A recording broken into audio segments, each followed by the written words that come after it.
look at the Sermon on the Mount over these summer weeks, that King Jesus, he began to preach by saying, "Repent, for the kingdom of heaven is near." And crowds followed him, as we heard. And he ascends a hillside and he begins to teach. And he begins by saying, "Blessed are the poor in spirit, for theirs is the kingdom of heaven." And then we were challenged about new norms for the kingdom of heaven. The kingdom has come, and when Jesus came, but it won't fully come until its full consummation won't happen until he returns. But we thought about the kingdom's demands for a new inward attitude, and there are the inward ones, the inward attitudes of poverty of spirit and meekness and hunger for righteousness. But there are also radical outward ways of engaging with others as well, about being merciful, there we go, and being pure-hearted peacemakers. These are the new norms of the kingdom of heaven. And each new attitude comes with a promise of blessing in the kingdom of heaven, a blessing that can be tasted now, but will be fully experienced when the kingdom of this world is replaced by the kingdom of heaven in its fullness, a perfect one. And so these new norms for the kingdom living, they cannot and they will not ever be practiced in isolation, though. And so we began to think about this last week. If we live like this, people will notice. And that will produce two effects. The twin effects, firstly, of persecution. Blessed are those who are persecuted because of righteousness. But also witness to the world. Persecution and witness about us as we long that people would be caught up in the glory of this new kingdom as well. And that's what we're going to think about this morning. This witness, we will be salt and we are light, we're told. And that's our theme for this morning. We heard, you are the salt of the earth. But if the salt loses its saltiness, how can it be made salty again? And then we also heard, you are the light of the world. A city on a hill cannot be hidden. Except the trouble is, I'm really hungry this morning. It was quite an early start, and so breakfast seemed like a very long time ago. It's quite a while until lunchtime, so I'm afraid if you don't mind, I'm actually just going to sort of top up a bit of breakfast and get ahead with a bit of lunch for a moment. Would anybody like to join me?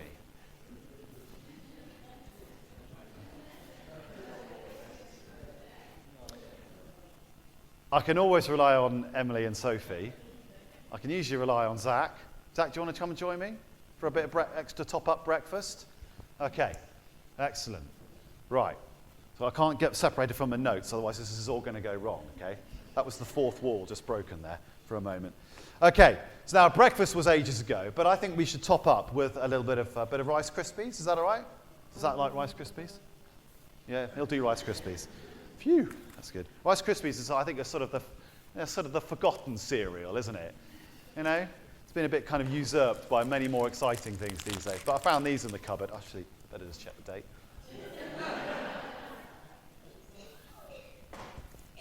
We'll just carry on. No. That's all right, Zach. Don't you worry. We'll be fine. Hey, what can go wrong with a bit of rice? Are they actually made of rice? I've never really worked that out. But anyway, no. Okay. Do you know what they're made of? No. Cereal. Yeah, they're made of cereal. We'll go with that. Okay. Now, Zach, which bowl do you want? Orange or green? You'll go green. Okay. There we go. That's a bit of green. I'll have a bit of orange over here. We need a spoon each. There's a spoon for you. And a spoon for me. Now, Rice Krispies being this sort of forgotten, boring cereal, you need a bit of sugar, don't you, on a bit of cereal? I mean, I know that these days it's not really allowed because most cereals have more sugar in them than Paul has in his tea. But Rice Krispies definitely need a little bit of sugar. Now, in front of you here, we have 3 white powders.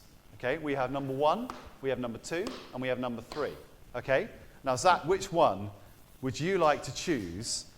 I think if you've not sussed what's going on here, then quite a few people out there have. Which one would you like to choose to put on your cereal?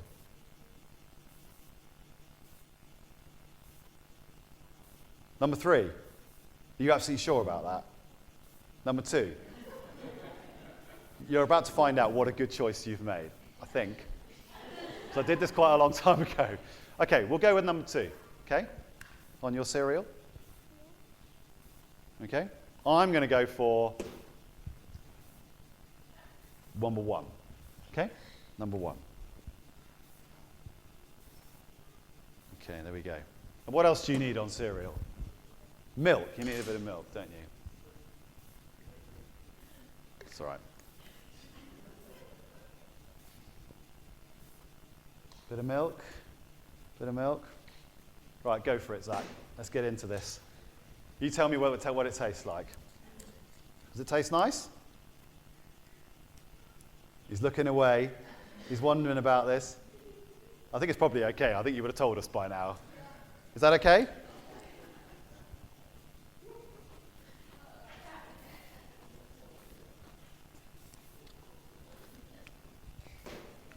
I think you've got the point, haven't you?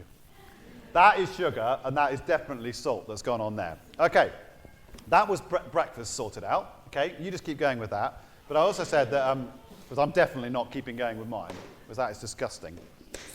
We're going to crack on with lunch, and we're going to do a cucumber sandwich. Okay, here we go. Isn't it amazing that bread comes pre-buttered these days? This bread does anyway. So you just keep going, Zach, with your cereal. I'm just going to do some cucumber sandwiches here. Right, there we go. Perfect, there we go.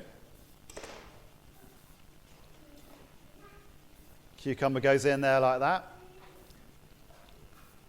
I haven't peeled the cucumber because it's not Chagford, is it? And I'm keeping the crusts on the bread. Okay. God, he's really going for that, isn't he? Have you fed him this morning? All right. Okay. Now, Zach, do you like cucumber sandwiches? There. Okay. We probably need a grown-up for this, because this is a kind of cucumber sandwiches. You've got to be like at least 16, I think, haven't you? You like cucumber sandwiches? What's your name? Sorry? Micah. Right, there you go. There you go, Micah. You hold that. Hang on. Right, okay. Now, I think we've probably established that the salt is in number 1, the sugar is in number 2, and we're not quite sure what's in number 3. So I'm going to go for number 3, okay? Now, what do you reckon? Do you reckon it should be sugar in a cucumber sandwich or salt in a cucumber sandwich?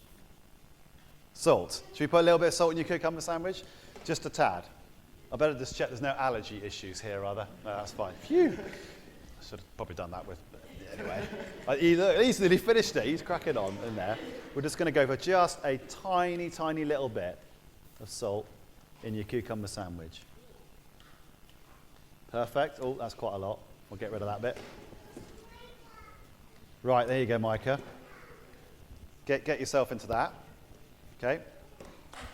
Does that taste all right? Is that good enough? Okay. Right, I'm going to go for, we're not quite sure what number 3 is.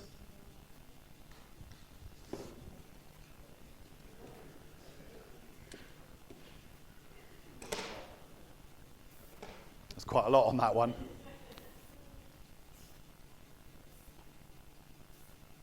Oh, it's gritty for. Well, it's definitely not salt. And it's definitely not sugar. Any other ideas? Washing powder? Something illegal? No. Baking powder? No. Good try. Flour?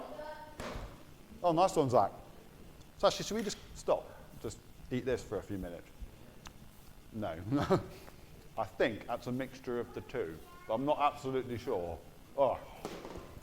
How's it going, Micah? Is that good? Excellent. Okay, can we have a big round of applause for these guys, please? Off you go. You can take your bacon sandwich with you. Number 3 is definitely a mixture of salt and sugar. Okay. Okay. The mixture is pretty foul. So salt on cereal is disgusting. Sugar on cucumber sandwiches is just weird. But a mixture is plain inedible, believe me. It really is. In fact, no, I'm just going to have some milk.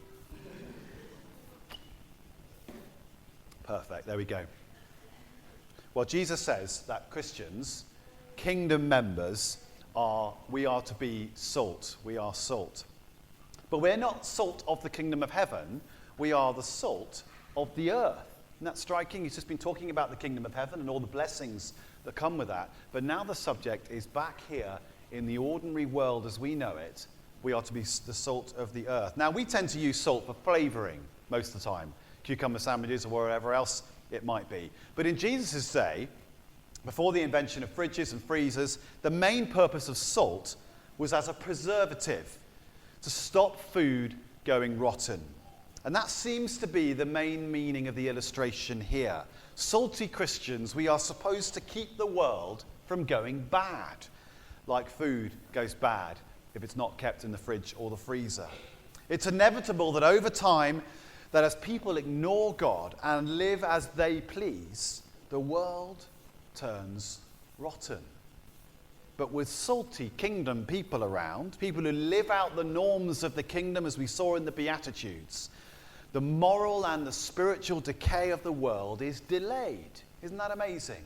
A bit like a fridge delays the decaying of food, or salt rubbed into meat delays the decaying of that meat. Christian people, we are to be about preserving and advancing what is good and right on the earth. We are to be like salt, Jesus says. But if salt loses its saltiness, he continued, how could it be made salty again? It is no longer good for anything except to be thrown out and trampled. Now, I don't know about you, but I think that's a bit of a strange verse. If salt loses its saltiness, I can tell you that number 2 there has definitely, was it number 1? It was number 1, wasn't it? As salt has definitely not lost its saltiness. Because salt is surely always salty. Sugar is surely always sugary. But here I think is quite a clever meaning that Jesus has in there. And I'm sure that's why Jesus chose salt as the illustration. Because salt itself can't lose saltiness, but salt's effects can be lost if salt is contaminated by something else, if it's mixed with something else like it was here in number 3. If salt is mixed with sugar, it does lose its saltiness. You see, the danger here that Jesus is touching on is one of compromise with the world around us. If we are to be salty kingdom people, to have a preservative effect on the goodness of the world and to stop the world going bad, then we can't allow ourselves to be worldly. Well, then we'll have no effect on the world around us, won't we, if we do that? Jesus actually will become part of the problem, and therefore we should meet the same end, be thrown out in judgment like all the badness and the rottenness of the world. Being the salt of the world is about not being contaminated by it, not being compromised by it, so that we have no effect over it. Being salty and staying salty means living distinctively and righteously and not in a worldly way. That will affect how we speak. That will affect how we act. It'll even affect how we think as well. Otherwise, we will lose our salty effect on the world around us. We'll become too blended in, won't we, with the world around us, and we will cease to have any salty effect on it. Being the salt of the earth is a warning against compromise, isn't it? Well, then Jesus moves on to his next illustration. You are the light of the world, he says. A city on a hill cannot be hidden. Well, Jesus said that he was the light of the world. We've just been singing about that. He was the light of the world par excellence, wasn't he? And so in many ways, as the crowd sat on the hillside back then, and as we sit here this morning, we're simply being told by Jesus, live like me, he's saying. Live like Jesus lived. And if you take nothing else from this morning, I hope you take that away, that we are to live like Jesus lived. But there's a bit more to it than just that, I think. A bit like there was with the salt. A city on a hill cannot be hidden, he says. Now, for most of us here who live in the countryside, away from the bright lights of the city, we kind of know a little bit about what that means. But even we have a bit of a light pollution problem, don't we? I mean, after an evening meeting here at church, as I walk back down the hill to my house, It's amazing, the new LED street lights out there, you can stand there and you can actually read a book underneath the street lights. You get a few funny looks if you do, but you can, believe me. But actually, most of those street lights go off at about 12:30 at night, and then most of North Taunton is in complete darkness. And some of the villages that you live in are like that all the time during the night. But if you've ever been out onto the dark moor at night, or out into the fields at night, you will be able to see, won't you, the glow of distant towns and villages, maybe even the glow of Exeter, kind of 25 miles away. A city on a hill cannot be hidden. Neither can a doll's house on a pulpit be hidden. That was my link. But it's not really very light, is it? I think we need someone else to help me for a moment. Zach, you were so brilliant with your cereal. You can come and help me again, actually. This one's much more simple. If you could just plug that plug into that socket down there for me, please. Plug it in. And if you could all make the necessary noises, that would be great. There we go. Woohoo! There we go. And if I press that, it'll just keep on going. Fantastic. There we go. A city on a hill can't be hidden. And really what Jesus meant, of course, was that a doll's house on a pulpit can't be hidden either. Thank you, Zach. You can go and have a seat. Brilliant. There we go. Fantastic. He continued, neither do people light a lamp and put it under a bowl. Instead, they put it on a stand, and it gives light to everyone in the house.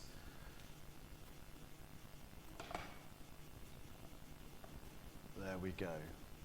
And if it was dark in here, and we were having a late night service, of course, the light from those two things, it would be the first thing you'd see as soon as you came in the door to church of that evening, wouldn't it? Jesus continues, in the same way, let your light shine before men, that they may see your good deeds and praise your Father who is in heaven. Being salt of the earth warns us against compromise. Being the light for the world warns us against concealment, being covered up and hiding away. Going underground, going silent, going unnoticed as Christians. No, true followers of Jesus, true disciples, people of the kingdom of heaven, will live like the King, and we will neither be corrupted by the world, nor will we go dark as well, nor will we be concealed by it. We will stop the world going dark, going bad. That's what we will seek to do. How tempting it is for kingdom people to just kind of withdraw, isn't it? It's so tempting to do that and to throw no light on the world around us. No, as kingdom people here in West Devon, those of us that live here, we must affect West Devon, mustn't we? We must. We must bring the norms of the kingdom of heaven to the dark and decaying parts of this county, this area. We must. And when Christians have done that, people have noticed, haven't they? I mean, just think back over history. Prison reform, medical care, trade unions, education for all, orphanages, the abolition of slavery. That's back in history. What about today? Well, Christians against poverty, street pastors, we heard that mentioned a minute ago, farming community network, food banks, credit unions, coalition for marriage, and many, many, many more. When Christians get out there and shine as lights in the world, the effects are noticed by others. Isn't that brilliant? When Christians have heeded the warning to stay salty and to stay bright, they've not compromised with the world nor concealed themselves from it. No, we will be salt and light in it, showing another way, showing the kingdom of heaven to the world around us. So I wonder what you're up to this week. I wonder where you're going to go. Maybe you'll be at work for a lot of the week. Maybe you'll be on holiday. Maybe you'll be around about town or village and doing various things. Maybe you'll be at home for a lot of the week and people will be coming to you. Maybe you'll be, sat on the bus to Exeter, whatever it might be. Well, be salt and light as Jesus was, because you might be the only kingdom of heaven person that people in your network meets this week. So what an opportunity you've got to be salty and bright with them. Let's pray, and then we're going to sing a final song together. So, loving Father, in your power, we pray that we would be salt and light in the world this week. And may we have a great and good effect on all those around us, for your glory's sake. Amen.